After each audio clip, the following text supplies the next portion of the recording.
James Bond is our next guest, and he was recently adopted, and after a few days he was returned. So he was adopted with another one of our shelter dogs here that they didn't come in together. We did our best to introduce them to each other while they were here, and it seemed like things were going okay, but then once they were in a home environment, it just wasn't working out. The dogs didn't seem to be compatible with one another. So the owners brought James back in so that we could find him another home. James is a lab mix. He's about 1.5 years old, which, like Dakota before him, basically still a puppy, an adult dog in age, but behaviorally still kind of a puppy. He loves toys. He will destroy any of these types of squeaky toys, soft toys. He really enjoys that, but he shouldn't be left unattended with those things because he could possibly swallow something and injure himself.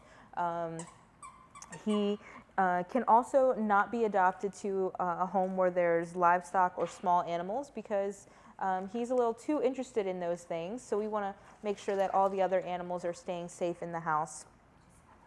He is also Lyme positive, and he is currently being treated with doxycycline for that. And that's something that you want to make sure that you're aware of, getting him a Lyme vaccine once he's finished with that cycle of doxycycline, making sure you're keeping him on his flea and tick preventative. James has lived with children previously. You know, it says that he loves to swim, he likes to play fetch, although catching treats in his mouth doesn't seem to be his strong suit. He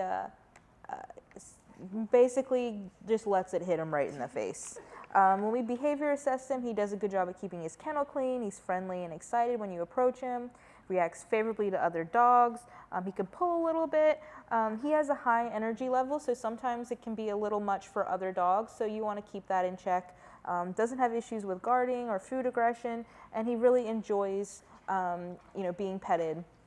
He has a lot of great things going for him, but some training would be beneficial. As you can see, he gets into everything. He's at good height for counter surfing, so you want to make sure that you're putting the time in to train him appropriately so he knows what behaviors are acceptable and just has, in general, good manners when he's out interacting with people and other dogs.